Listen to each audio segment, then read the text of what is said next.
Being pregnant with a child with Down syndrome and the journey that we went through was horrific. I was told that my baby was potentially going to die. She wouldn't survive the pregnancy, she wouldn't survive the birth. So I purposely didn't bond with my baby. That was a coping mechanism for myself, that when she did die, because I was told she was going to, that it would be easier for me to cope if I wouldn't have bonded with her. I felt very robbed because we'd finally got our little girl and this was going to be our third and final pregnancy. There was no enjoyment. There was a lot of sadness, depression, little glimpses of joy, but not many when she was kicking, because she wasn't supposed to exist. She was going to be a burden if she did survive, and if she died, then I would be able to cope a bit easier. It was my way of thinking, that we wouldn't terminate, we would deal with what would come. The pregnancy itself was horrific, it was traumatic, but once Caitlin was born and she was put on my chest and she looked up at me with her beautiful blue eyes, I instantly fell in love with her. I still took me a few months to bond with her because finally I had my little girl. She was alive. She had defied the odds. She had proved multiple medical staff wrong, that she was here, she was going to thrive, and she has thrived and is a beautiful, beautiful little girl. I think if I was given more information, more positive information from the beginning, I would have possibly enjoyed my pregnancy more. I could have bonded with my baby more. I may not be suffering from as much trauma as I am now from my experience, but not just me, my husband, my other children. It's not just affected me on this journey, it's also affected my family, plus my parents and my sister. We're all in this together. It's like a ripple effect. So my diagnosis story is that I was told that my son Charlie had Down syndrome just after he was born.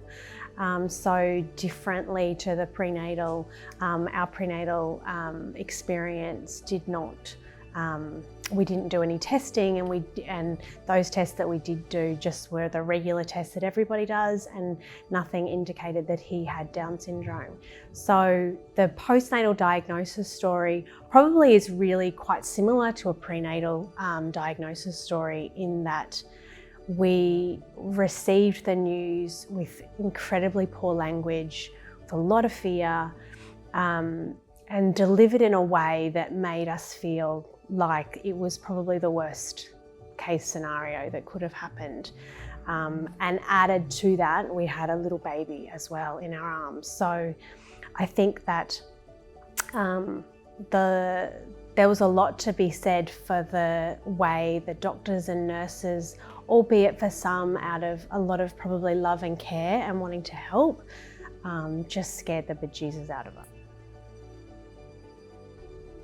For parents that are receiving a confirmed diagnosis, I think what's important is to remember that it is okay to be upset and to be afraid of what that means. I think all of those feelings are quite normal, and you have to give yourself time to process the news because it is really big news. And it's very easy to say that, and I remember being told myself that this is really the time to bond with your child, but you will anyway. Like any other child that you have, be it typical or one with Down syndrome, that bond will grow over time, and you will eventually feel more comfortable in terms of the news that you've experienced, but also in becoming a parent to this new part of your family. He went above and beyond for us as a medical professional, and he informed us that trisomy 21, that there could not be a better time in life to be born with Down syndrome than now. He informed us that Down syndrome comes with some health conditions, and that about 50% of children born with Down syndrome have some cardiac deficits, and our son William was no exception. He was born with atrial valve septal defects. But he said this is the 21st century and our children's hospital are filled or possess the most exceptional cardiothoracic surgeons and cardiologists whose job day in, day out is to repair and manage children's cardiac deficits to give them the best quality of life. So there could not be a better time to be born with Down syndrome than now. Additionally, our obstetrician went on to inform us that yes, there are some other associated conditions with Down syndrome, such as low muscle tone, and with low muscle tone can come some difficulties with speech articulation, some difficulties with gross motor function, and some difficulties with how they access their everyday environment, feeding, playing, exploring, participating in activities.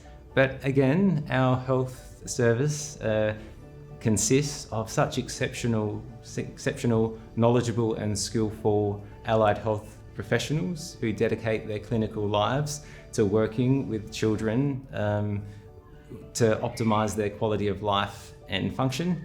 So again, that was a great relief for us to be informed with that information.